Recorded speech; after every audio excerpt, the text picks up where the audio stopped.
And the Umayyad military had been based on the basically early Islamic model, where every Muslim is a mujahid. That model the Abbasids did not want, because they did not want to expand indefinitely. And so that was, if you will, the structural reason why the Abbasids now were not interested, nor they could expand. Some people would argue that the Umayyads' jihad policy was one of the main reasons why they declined in power. I think that's not the most persuasive thesis, but we're really getting into historiographical issues that I'm now in a... all right, any other questions? Yes? So with the Abbasids, you now have, or during the Abbasid period, you now have, I guess for the first time, two separate Khalifas establishing their rule, right? Because the Umayyad remnants go off and right, Spain. Exactly. So when the Abbasids come to power, the Umayyads, the remaining Umayyads, run away to Andalusia, what is Muslim Spain, and they slowly establish their rule. There are already some Muslim local Maghribi tribes that are ruling there. The Umayyad Khalifa or the Umayyad prince goes there and establishes himself and establishes a really wonderful Khilafah. Now he begins to call himself Khalifa only later, not at first. And then of course Muslims in Baghdad, which remains a center, they don't accept that that's also a Khalifa. Some of the jurists begin to talk about a different Khalifa possible if they're separated by a sea, and there was a sea in between. But most scholars don't still accept the possibility of two Khalifas. Okay. Let me comment now on the relationship between Khalifa and others in the Umayyad period, as the sister asks. The Umayyads, we are talking at a time when we can't really talk about the ulama. You can only talk about, one of the tricks that historians use is to talk about not Sunnis but proto-Sunnis, meaning people who will later become Sunnis. Because they weren't really Sunnis at the time, they were only proto-Sunnis. Because Sunni is a term that emerges later. In the Umayyad period, you don't really have that. Similarly, you don't have the ulama, you have proto-ulama, meaning people who are really students of some of the Sahaba who are also doing a bunch of other things. Being alim is not a full-time profession. And being an alim doesn't mean that you understand your world in a uniform way. So if you go to Damascus and you will meet some ulama, and you go to Umayyad and meet some ulama and they follow the same curriculum. You don't have that. Right? All of these are students of the Sahaba and the Tabi'een in different places. And the Khulafa, the rulers themselves. Remember, their education is the same education that the ulama would have. And some of them are very accomplished, like Abdul Malik bin Marwan, who is a very successful Khalifa, but he was also a faqih. By his standards, he was, and the standards of his time, he was a very accomplished scholar. So the difference between ulama and fuqaha, or between ulama and rulers, is not clear cut. And the Umayyads do not really consider or accept a different body of ulama outside of them as having any legitimacy.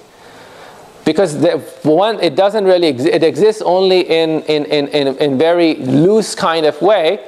And the Umayyads rule by the Quran, and they appoint their qadis from their supporters, who are also good Muslims, who are somewhat learned. By the Abbasid period, right? And Abbasids come to power in what year of Hijri calendar? Can anybody tell me? When do Abbasids come?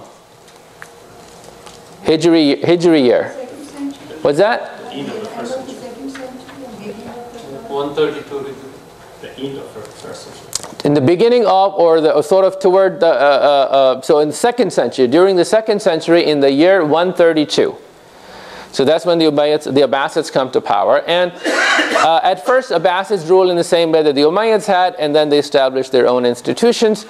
By the 3rd century, that is when we're talking about 200s, 240, 250, 60, you know, these are the times when the ulama, when mihna takes place, and then the ulama become acknowledged as a more or less unified entity, and then that is when the Abbasids begin to rely on the ulama for religious guidance. The Umayyads simply could not do that because you didn't really have the ulama. You had people who were learned, who were also part of some party or some political group or some interest or some tribe. Right? You don't have somebody who is just an alim and is away from other interests. So the relationship between the Khulafa and others was either one of allegiance and alliance or one of opposition, depending on where they stood. Just one question that's really, I'm not that knowledgeable, but I was confused by the Ahl Bayt. The Shias call themselves, or I guess when there was the, you know, division, there was, I guess the Shias considered them that they were known as Ahl Bayt, they called themselves Ahl Bayt, and we now call ourselves Ahl Bayt. So this whole transition between, you know, what is Sunnah and what is, you know, how, I don't know this transformation, right? Who was what? They consider themselves, you know, there was this mixture between division between different groups. I don't understand that. Well, yeah, well, it is a very dense history because these terms keep changing their meanings and they're disputed. So according to the, and we talked about it yesterday a little bit, we said that the Shia simply meant the party of Ali. It wasn't a separate theological group. They didn't have separate beliefs about, you know, how to pray or how, you know, what's the way to salvation. The issue began with that Ali and the Prophet, the family of the Prophet, alayhi salam, should have been the rulers. It became, these were ideas that were in fact, even during the time of Ali radiallahu anh, there were some extremists who believed that Ali was divine, Ali was God. And Ali radiallahu anh had these people punished or executed. They were all killed by Ali radiallahu anh himself for saying that, because he said this is, of course, heresy. Now, why they were saying that? That's a very interesting story, and I'm not a scholar in that field. And we don't have much sources. So there are stories of some people, like some sects like Abdullah ibn Saba, I mean one guy, some Persian sects that believed that ruler was somehow divine, and those beliefs were coming into Islam. We don't really understand that history very well. But anyway, what happens after Ali radiallahu anh dies, and then Muawiyah comes to power, and then Muawiyah radiallahu anh rules for more or less peacefully 20 years. But after, we said at the time of Yazid, his son, when his son is made the Khalifa, that is when a lot of these troubles begin, because when, of course, Yazid, people believed that this government is not ideal. They have abandoned shura. And we talked yesterday about how shura was such a potent word. There were a lot of people fighting in the name of shura. So Hussein radiallahu anh, the younger son of Ali radiallahu anh, you know, went to Kufa, or was on his way to Kufa to lead a revolution against the Umayyads, and the Umayyad army intercepted him and killed him. And that led to such tremendous psychological trauma for so many Muslims. And then a Shia sentiment became much stronger than it was. In the time of the Khulafa al-Rashidin, and even the time of Muawiyah, the Shia were a minor problem. The real problem was the Khawarij. And we talked about the Khawarij quite a bit yesterday, right? So the Khawarij were the real problem. The Shia were, if you will, a minor theological irritant. Or rather minor political irritant, because they were against, and they remained against Muawiyah. The real problems were after Karbala, when the martyrdom of Hussein radiallahu anh, that is when more passionate and almost fanatical worldviews began to emerge, that so much had gone wrong. When a grandson of a prophet could be killed, these are end times. The tragedy cannot be measured. The depth of perversity that has made it possible is so great that everything needs to come to an end. So there was this sense that Muslims themselves had killed the grandson of their prophet, right? So that was strong emotional appeal in that. And the Umayyads were never able to recover from that. And then, of course, we know in 132, the Abbasids came to power, and they were pro-Shia. Abbasids themselves were kind of Shia, and we said earlier. Now, Ahl al-Bayt was all a very debated debated issue, because when the Quran says Ahl al-Bayt, and the Quran gives special status to Ahl al-Bayt, it means the people of the household of the Prophet ﷺ, and that includes the wives of the Prophet as well as his daughter.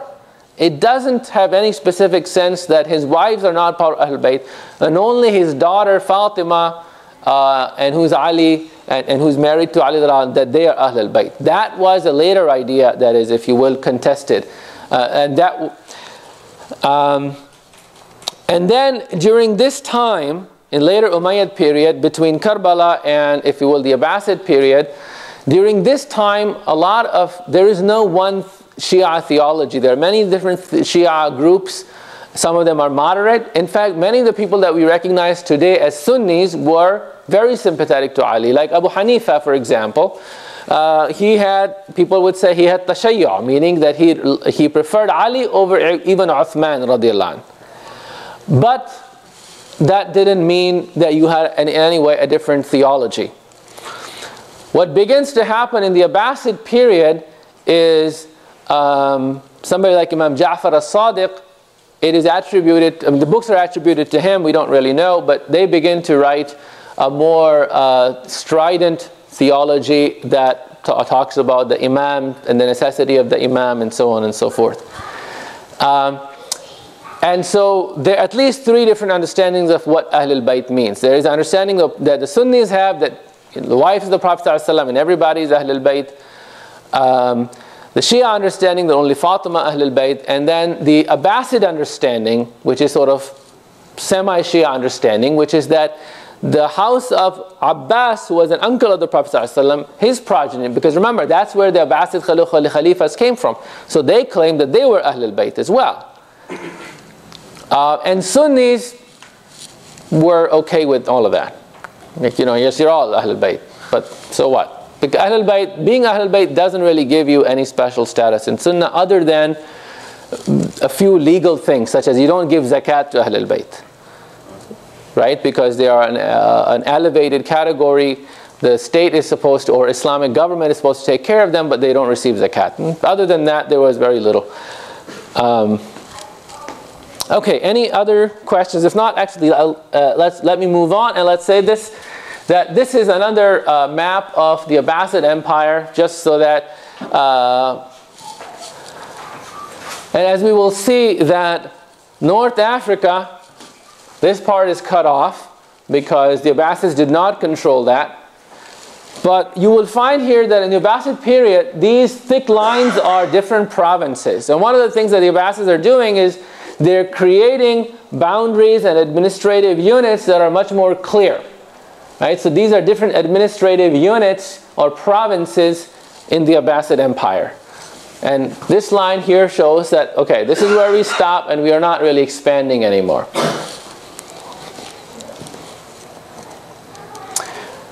Can you just go back a little bit? Okay. Just, so summarize, I guess, maybe what we're seeing here. Because it says here that the administrative provinces of during Harun al-Rashid. Right, administrative provinces during Harun al-Rashid, Okay. who ruled from 786, and this is of course Common Era, 786 to 809. When you see this number, if you want to get an approximate Islamic date, subtract 600 from this. So you could say it's approximately, 180s to 200 or something like that.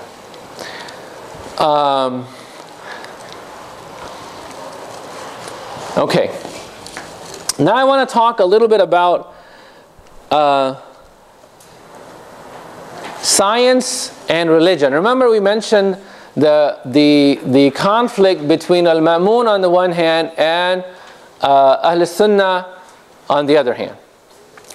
Ma'mun, as we said, he was a really a brilliant scholar, very curious, in fact himself a scientist. He is supposed to have measured the radius of the earth using the sciences of astronomy that he had available at the time. There were, if you will, scholarly seminars in his court, and Ahl al-Hadith were the only group who became later Ahl Sunnah that stayed away. He sponsored translations, translators, astronomers, mathematicians, engineers, physicists from all over the world. And established the famous place, if you will, school, a house of wisdom.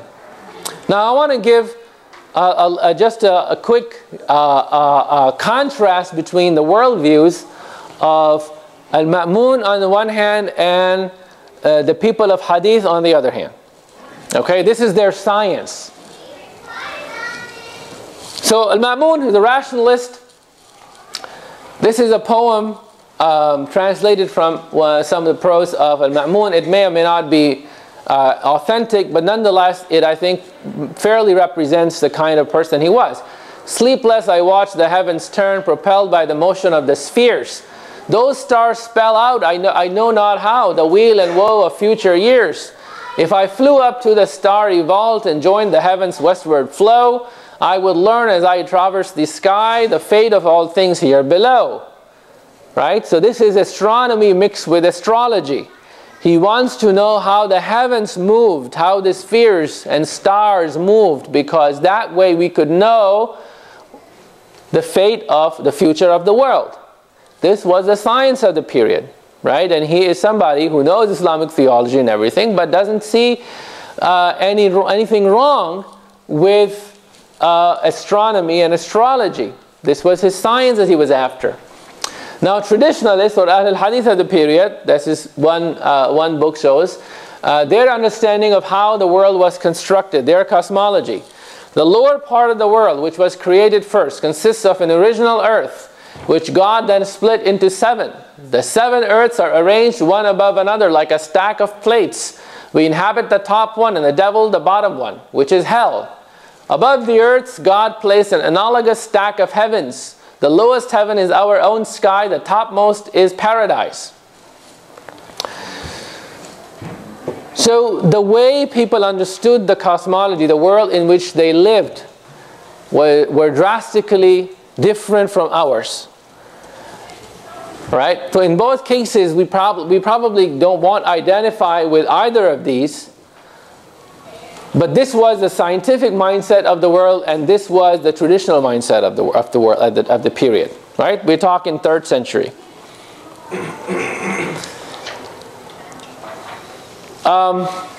Anyway, so the reflection I wanted to have a little bit of is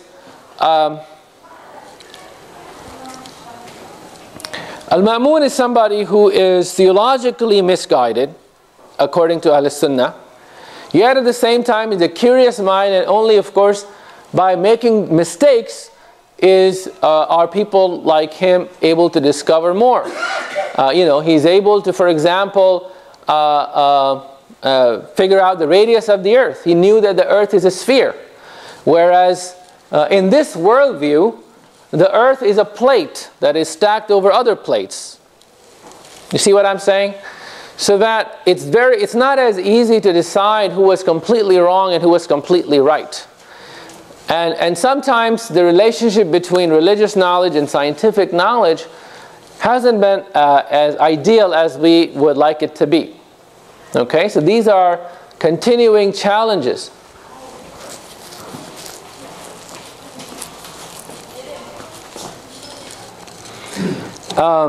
Another thing that is happening in this period is the birth of Sufism.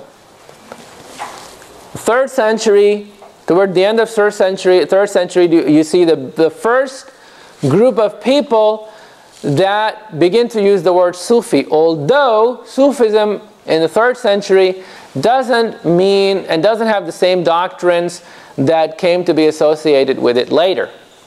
Sufis are born, Sufis at first in the 2nd century, before this era of 3rd century, in the 2nd century, Sufism begins, it comes from the word Suf, which means the wool.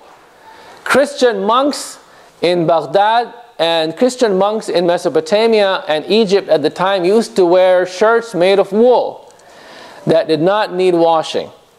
And whereas cotton was the preferred fabric of Muslims, because remember, Muslims are merchants, very cosmopolitan, and very delicate, sophisticated. Cotton is something that's light to the skin, and it can be washed. So you're always bright and good looking.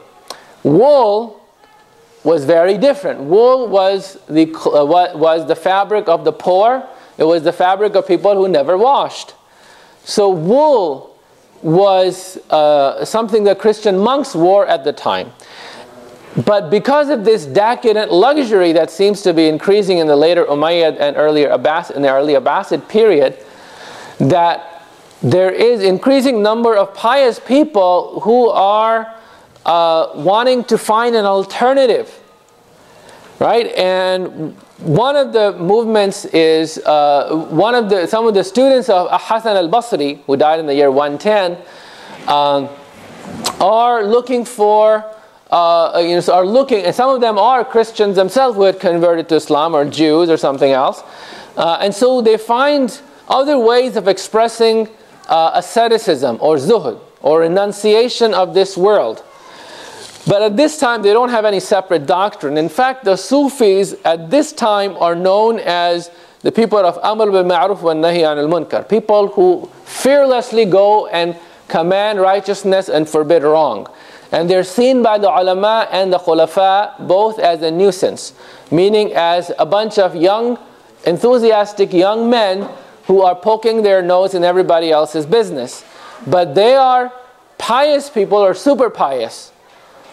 Okay, but this has nothing to do with what became later doctrine of Sufism. Anyway, in the 3rd century, when we can really talk about Sufism emerging, there are some elite, and one of the things very important to understand is that Sufism begins as an elite phenomenon.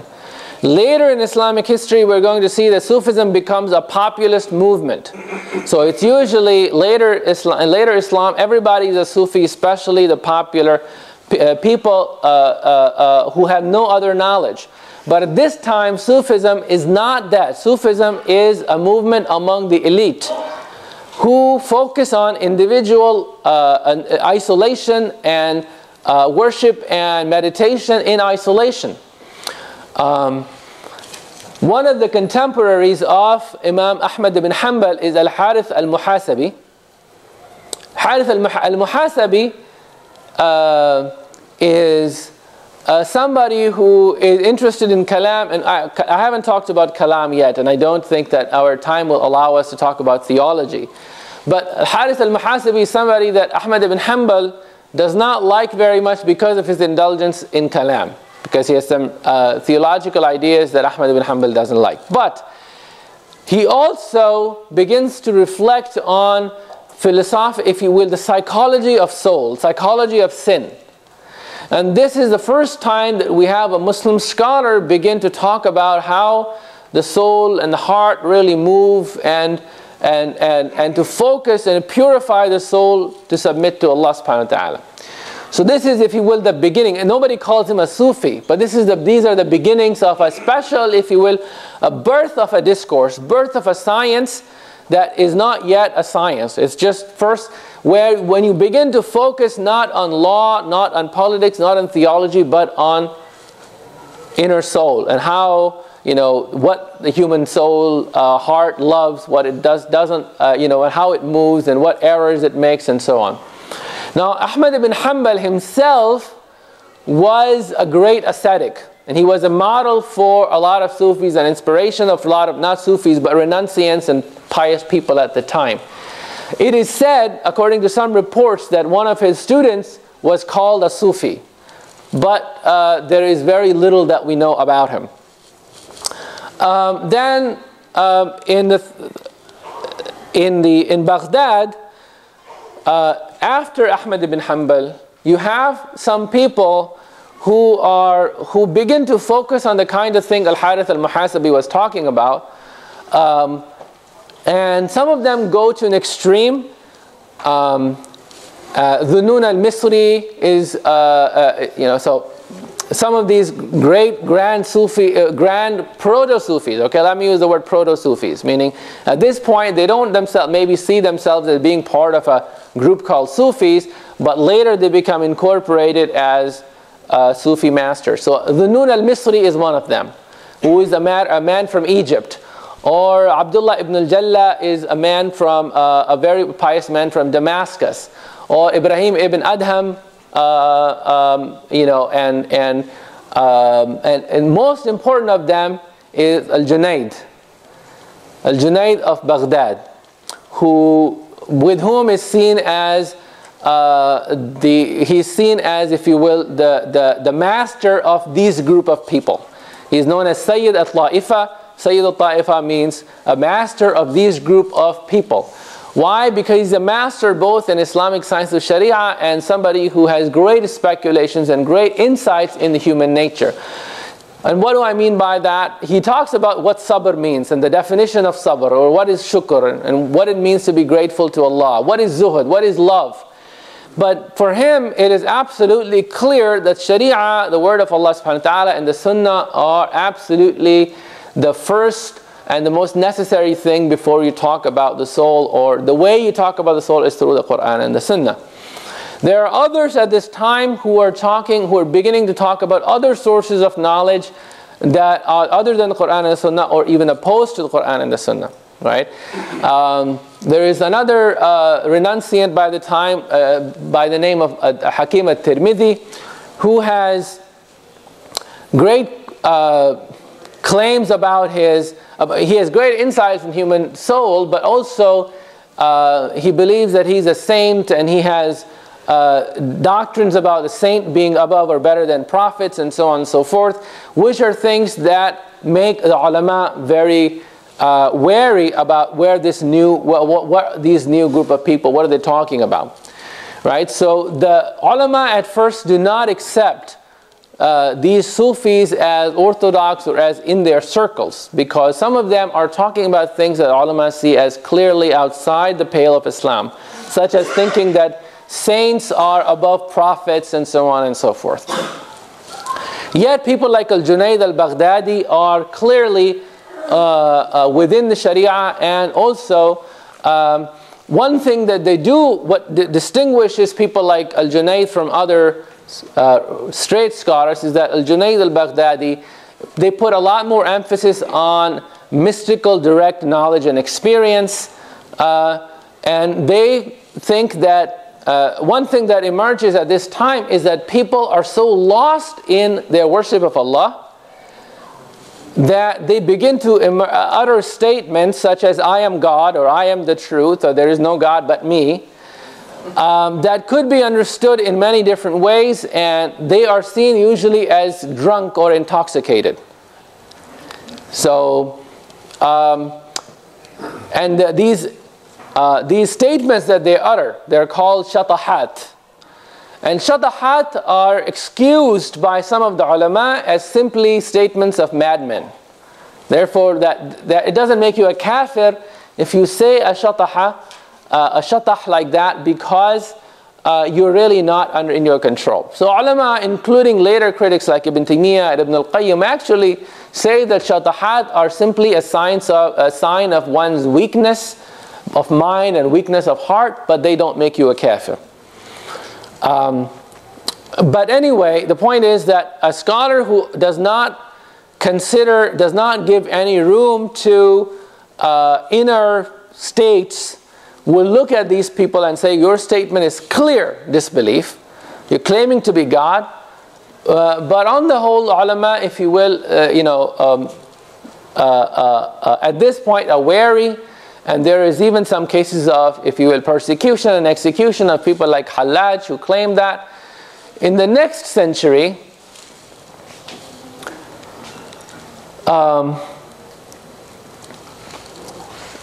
Sufism becomes more of a science because people begin to write stories and life stories of these great figures who themselves did not know themselves as Sufis, but they were really pious.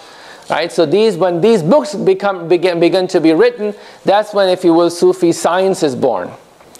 And we know Sarraj, for example, who wrote this book on the Sufis, and then later people like Abu Ismail al-Harawi, the great Hanbali Sheikh.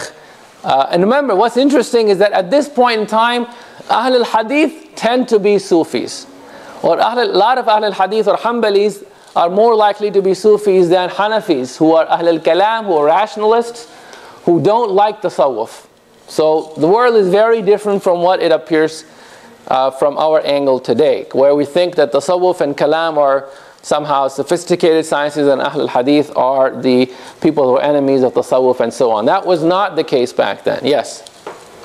So wouldn't the Ahl al-Hadith, when they practice Sufism, would they actually go out and make those case statements, or would they still follow Sharia? Well, they would follow the Sharia, but there were different kinds of Ahl al-Hadith. Some would not accept it, and some would find excuses for them. Like Hallaj, for example. Mansur al-Hallaj was a Hanbali. Which doesn't mean he was ignoring or neglecting the Sharia, but he did not think that it was his, it made him a non-Hanbali to experience the ecstasy and talk about union or hulul with God. Because there are a lot of different ideals or ideas that are coming together. So Sufism also is a result of foreign ideas, especially ideas that are coming from Hinduism and Persia into Islam, and from Christian monasticism into Islam.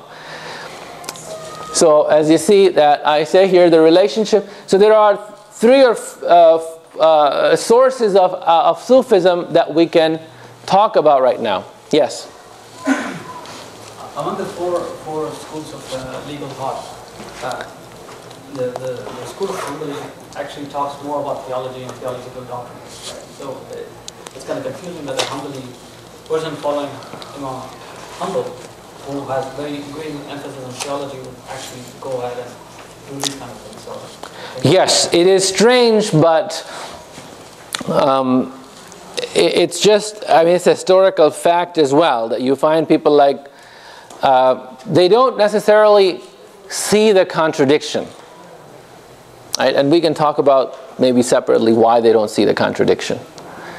But so anyway, reaction to the worldliness, science and rationalism and legalism, people felt that this was too worldly and there was too little connection with God, foreign influences, and then pursuit of ihsan. So there is an internal reason that the Quran and Sunnah provide for people to look inside. So these are the three sources of Sufism and that are competing, and you find many, many different individuals who are talking about this. Yes, sister, you had a question? Yes, at that time, did they believe they were actually one with God, or they became closer to God, or they became God? And was there a distinction of becoming closer when they went into an ecstatic state, or did they actually believe, like many people now, that energy is God, the love is God, and they are God? Okay, both. There were people who believed both. So there were people like Al-Junayd al-Baghdadi, for example, who believed in Sharia and ilm. And the debate at this time was this. Was your knowledge of God and knowledge of Sharia, was it a help in getting close to God, or was it a hindrance? In other words, when you express your love to God and you become lost in God, your mental understanding of the limits of what you're supposed to do, what you're not supposed to do, that was seen by some of these people as a hindrance. And to understand these ideas, if you know anything about Buddhism and Hinduism, you will understand these much better, because these are the ideas that are popular in the East among Persian mystics, among Indian mystics at the time. So, and some of these people are coming from India and from Persia and saying precisely these things that sound philosophically incredibly interesting and mystical, like there is nothing but God. or that if you know who you are, you obviously don't know who God is. And things like that that are of incredibly powerfully spiritual or mystical nature, but they don't go along with Islamic idea of Quran and Sunnah and knowledge and love all being together, right? So Al-Junayd is somebody who says that you need knowledge, and that people who get lost in their ecstasy are simply, their claim to ecstasy is maybe valid, but their statements are not valid. They're simply statements of madmen. But there are others who are saying that no, you people who are focusing too much on discursive knowledge, on knowledge of book, you don't really experience God. You're just worried about your knowledge, right? So there are people who are rejecting Sharia and Quran and Hadith altogether because they're saying that that's the direct way to God. And Sufism is a mix of all of them. So they were actually influenced by the Eastern religions? Both, yes, both Eastern religions and Christian monasticism, yes. So would it be right to say that the Ahlul Kalam were more rationalist thinkers and the Sufis were like spiritual thinkers? Okay, an excellent question. And yes, so Ahlul Kalam are folks who are more interested in theological debate, intellectuals, whereas the Sufis are more worried about emotional connection. But the difference between the two in the next century disappears, right? And what happens is that when the Ash'aris, who are coming in the next century, they embrace Sufism later, not at first but later. So that Kalam and Sufism come together later. But generally you're right. There was this, people of Kalam and people of Tasawwuf did not like each other. So if they both are like on kind of different realms of thinking, how do they come together? Yeah. Well, if people have different realms of thinking that don't contradict with each other, it's easier to come together than if they're thinking about the same thing but differently. Does that make sense? No? So if people, like for example, you're a Muslim, you come to the masjid and do your 5 prayers, and you see that as having no problem and not contradictory to the fact that you work in an investment bank that is usurious. You don't see a problem with that. You have no problem coming to the masjid and working at a bank or dealing in interest and so on. When you begin to think that Islam has something to say about that, that is when you're more likely to have problems. So when you create a division of labor, which is what I think begins to happen in the next century, that Ash'aris and Sufis make peace because they seem to be dealing with different domains. Ahl al-Hadith were folks who did not accept this division. And so they were never happy with going beyond the Quran and the Sunnah. And so they saw tasawwuf, the Hadithi tasawwuf was more ecstatic tasawwuf, whereas the Kalami tasawwuf was more intellectual tasawwuf. And we will see later when we talk about Ghazali, some of these things will come together. Okay? Do remind me, is my hour up? 12:35. 1:20. Okay, so when is Salat al-Zuhr? 1:30. 1:30. So we'll take a break now and then we'll go until 1:20. Okay, inshallah we'll take a 5-minute break.